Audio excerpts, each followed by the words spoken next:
Olá, eu continuo hoje a leitura de 20.000 Léguas Submarinas, de Jules Verne, capítulo 7, O Homem dos Mares. Era o comandante do submarino quem falava. Ao ouvir aquelas palavras, Ned Land levantou-se.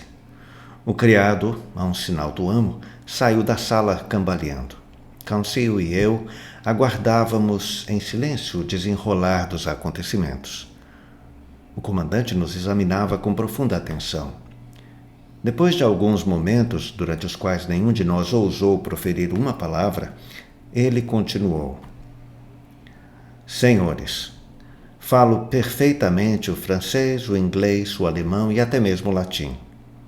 Já poderia, portanto, ter iniciado uma conversa com vocês, mas quis conhecê-los melhor e depois refletir sobre a atitude mais adequada a tomar.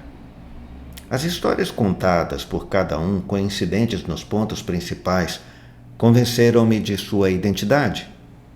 Sei agora que o acaso me fez conhecer o professor de História Natural do Museu de Paris, o professor Pierre Aronat, incumbido de uma missão científica no exterior, seu criado Conseil e Ned Land, canadense, arpoador a bordo da fragata Abraham Lincoln, da Marinha dos Estados Unidos da América. Assenti com uma inclinação de cabeça. O homem se expressava sem nenhum sotaque e com tamanha facilidade que era de se pensar que fosse um conterrâneo. Acho que pensou que eu demorei muito a visitá-los de novo, professor. Lamento dizer-lhes que estão perante um homem que rompeu todos os laços com a humanidade. Vocês vieram perturbar a paz da minha existência. É claro que, involuntariamente, ousei interrompê-lo. Involuntariamente? Repetiu ele, subindo o tom de voz. Então foi involuntária a perseguição do Abraham Lincoln por todos os mares. Foi involuntária a sua missão nessa fragata? Foi por mero acaso que suas balas atingiram as paredes do meu barco ou que o Sr. Ned Land me atacou com seu arpão? Percebi em suas palavras uma irritação mal contida, mas eu tinha uma resposta lógica. Não tenho dúvida, senhor, de que ignora a controvérsia provocada pelo surgimento de seu navio na América e na Europa. O senhor não tem conhecimento de que diversos acidentes causados por colisões com sua máquina submarina agitaram a opinião pública nos dois continentes.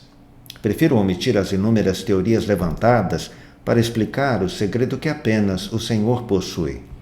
Mas precisa entender que, ao persegui-lo através dos mares, o Abraham Lincoln acreditava que caçava um poderoso monstro do mar e que precisava libertar os oceanos dele a qualquer preço. Uma espécie de sorriso apareceu nos lábios do comandante. Então, num tom mais calmo, replicou. Professor, ousa afirmar que a sua fragata não teria igualmente perseguido e bombardeado um submarino ou monstro? A pergunta deixou-me embaraçado, pois eu não tinha dúvidas de que o comandante Farragut não teria hesitado em acabar com esse homem e sua poderosa embarcação se tivesse sido possível. Ele, é claro, considerava seu dever destruir uma ameaça como essa, quer ela assumisse a forma de um barco como aquele, quer a de um narval gigante. Compreende, portanto, senhor, que tenho todo o direito de tratá-los como inimigos? Não respondi. Percebia que a lógica em que se apoiava o comandante era superior à minha e que, assim sendo, nenhum argumento meu seria convincente. Ele prosseguiu. Pensei muito quando os vi em cima do meu submarino. Nada me obrigava a lhes dar hospitalidade. Poderia deixá-los na plataforma que lhes serviu de refúgio e permitir que afundassem nas profundezas das águas. Não concordam que seria um direito meu?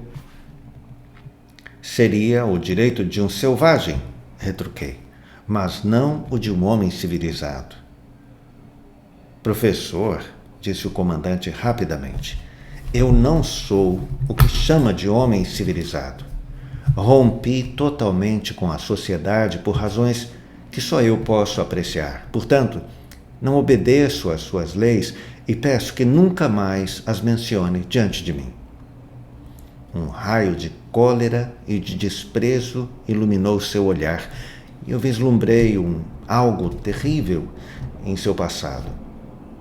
Não só ele se colocara além das leis dos homens, mas também se tornara livre delas. Livre na mais rigorosa acepção da palavra. Quem ousaria persegui-lo até o fundo dos mares? Que navio resistiria ao choque de seu barco submarino? Nenhum homem lhe podia pedir contas dos seus atos.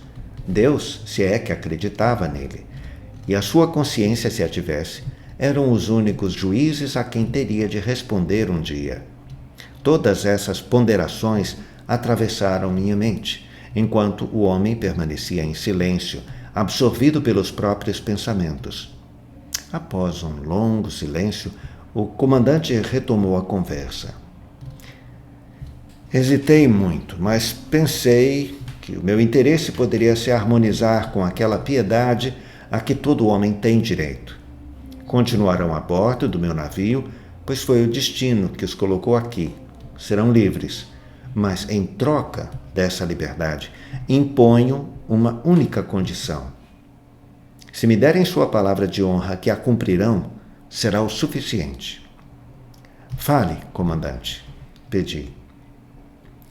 É possível que alguns acontecimentos imprevistos me obriguem a confiná-los nas suas cabines durante algumas horas ou dias. Como não quero usar de violência, espero de vocês a mais completa obediência.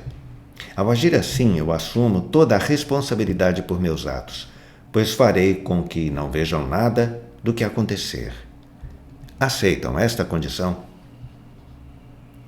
Então ocorriam a bordo coisas estranhas, por assim dizer, que não deviam ser testemunhadas por pessoas que não estivessem à margem da sociedade. Aceitamos, mas gostaria de fazer mais uma pergunta. Perfeitamente, professor. O senhor afirmou que seríamos livres a bordo. É verdade. Pergunto então, o que quer dizer com liberdade? Liberdade de ir e vir, de observar, de ver tudo o que se passa, exceto em raras ocasiões. Desculpe-me, senhor, continuei, mas essa liberdade parece muito restrita. Não é suficiente para nós. Terá que ser. O quê? Teremos que renunciar para sempre a rever nossa pátria, nossos amigos e parentes? Sim, professor, mas renunciar ao domínio terreno que os homens chamam de liberdade talvez não seja tão penoso como pensa. Jamais darei minha palavra de honra de que não tentarei fugir, interferiu Ned Land. Não pedi sua palavra de honra, mestre Land, respondeu o comandante friamente. O senhor abusa da situação. Isso é crueldade, afirmei, meio enfurecido. Não, é clemência. Os senhores são os meus prisioneiros de guerra. Opto por mantê-los vivos quando poderia entregá-los à própria sorte nos abismos do oceano. Os senhores me atacaram, vieram desvendar o segredo de minha existência e acham que eu posso lhes devolver ao mundo a que pertencem e do qual me retirei. Nunca. Se os mantenho aqui, não é por vocês, é por mim. Isso quer dizer que o Senhor nos dá apenas a chance de escolher entre a vida e a morte? Perguntei. Exatamente. Depois, num tom mais suave, continuou. Agora, permitam-me concluir aquilo que eu queria dizer. Já o conheço, professor Arroná. O senhor e seus companheiros não poderão se queixar do acaso que os ligou ao meu destino. Encontrará entre os livros que uso para os meus estudos favoritos a obra que publicou a respeito das grandes profundezas marinhas. Já a li muitas vezes. O senhor levou o seu trabalho tão longe quanto a ciência terrestre lhe permitiu. Entretanto, não sabe tudo, não viu tudo. Deixe-me, portanto, dizer-lhe que não se arrependerá pelo tempo que passar a bordo de meu navio. vai viajar pelo país das maravilhas. Não posso negar que essas palavras do comandante produziram um profundo efeito sobre mim. Ele tinha tocado meu ponto fraco e eu esqueci por um momento que talvez o conhecimento dessas maravilhas não valesse a perda da minha liberdade. Além disso, confiava que o destino se encarregasse dessa grave questão e contentei-me em indagar. Por qual nome devo chamá-lo? Para o senhor, sou apenas o Capitão Nemo, e o professor e seus companheiros são passageiros do Nautilus. A um sinal do capitão, um criado apareceu. Virando-se para o canadense e para Cancel, avisou: uma refeição os espera em sua cabine. Por favor, acompanhe este homem. E agora, professora Ronan, nosso almoço está pronto. Queira seguir-me? Às suas ordens, senhor. Segui o capitão Nemo e assim que passei pela porta da cela, encontrei-me numa espécie de corredor iluminado eletricamente. Após um percurso de cerca de 10 metros, abriu-se uma segunda porta. Entramos numa sala de jantar, decorada e mobiliada com austeridade. No meio da sala, encontrava-se uma mesa ricamente servida. O capitão Nemo indicou-me o lugar que devia ocupar. A refeição era composta por diversos pratos, todos de origem marinha, a maioria dos quais eu nunca havia provado antes. Eram todos muito refinados e possuíam um sabor especial ao qual me acostumei logo. Nemo me olhou como que adivinhando as perguntas que ansiava por fazer-lhe. Pode comer sem medo. Tudo aqui é de excepcional qualidade e muito nutritivo. O mar provê todas as minhas necessidades e desejos. Jogo minhas redes e elas quase rompem com os mais requintados presentes de Netuno, inacessíveis ao homem comum. Experimente. Isso é filé de tartaruga e ali temos rins de golfinho, que parecem costeletas suínas. Meu cozinheiro é muito criativo e elabora os mais sofisticados molhos para esses pratos. Aqui temos um pepino do mar, a mais fina iguaria do mundo. Como um pouco deste creme, que é produzido por um tipo especial de cetáceo. E permita-me oferecer-lhe esta compota de anêmona, que pode ser igualada aos mais requintados frutos em terra firme. Curioso, eu experimentava tudo, enquanto ouvia, maravilhado, as histórias do Capitão Nemo. Eu tomei o seu assunto predileto. O senhor é apaixonado pelo mar, capitão. Sim, amo. Ele é tudo. Cobre 7/10 do globo terrestre, é um imenso deserto, onde o homem nunca está só, pois aqui sente a vida pulsando por todos os lados. O mar é o berço de uma existência sobrenatural e prodigiosa. É emoção e amor. É a mais vasta fonte de reservas da natureza. Nele reina a suprema tranquilidade. O mar não pertence aos déspotas. Sobre as suas superfícies, o homem pode impor leis injustas, porém, a 30 pés abaixo das águas, seu império finda, sua influência é nula e todo o seu poder desaparece. Ah, professor, o senhor deveria viver no seio dos mares. Só aqui há independência. Aqui não reconheço amos, sou livres. O capitão refreou-se de repente no meio do seu entusiasmo e após alguns instantes disse: agora, professor, se desejar visitar o Nautilus, estou ao seu inteiro dispor. E levantou-se. Segui-o. Uma porta dupla no final do salão abriu-se e eu adentrei outro tão espaçoso quanto o que acabara de visitar. Era uma biblioteca. Estantes forravam as paredes da sala, feitas de carvalho com incrustações em bronze. As prateleiras abrigavam uma grande quantidade de livros, todos encadernados. O aposento era iluminado por luz elétrica. Olhei à minha volta com grande admiração. Era tudo tão magnificamente concebido que eu mal podia acreditar no que via. Virei-me para o meu anfitrião. Capitão Nemo, estou maravilhado. Sua biblioteca faz frente a muitas situadas nos maiores museus da Europa.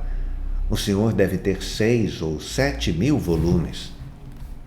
12.000, professor Ronan. Esses são os únicos laços que me ligam à Terra. Estes livros estão à sua inteira disposição. Sinta-se à vontade para usá-los quando quiser. Agradeci e fui olhar de perto. Havia obras científicas, filosóficas e literárias em todas as línguas. Não encontrei nenhum sobre economia política. Até parecia que o assunto tinha sido censurado. Senhor, não tenho palavras para agradecer a sua gentileza.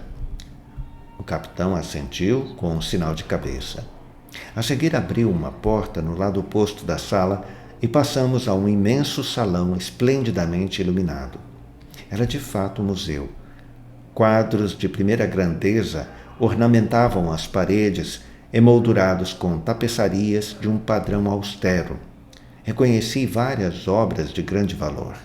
Havia também estátuas majestosas, de mármore e bronze. Eu estava boquiaberto e fiz um elogio àquele estranho que tanto me surpreendia. Capitão, mesmo sem saber quem é o senhor, devo dizer-lhe que o considero um artista. Apenas um amador, nada mais. Essas são minhas últimas lembranças de um mundo que já não existe mais para mim. Ele ficou em silêncio, cabisbaixo, como se recordasse o passado. Contemplei-o com grande interesse, analisando a estranha expressão de seu semblante. Ele não parecia me ver. Continuei minha observação das curiosidades que enriqueciam a sala. Em elegantes vitrines de vidro, fixadas por cantoneiras de bronze, encontravam-se os espécimes mais preciosos do mar.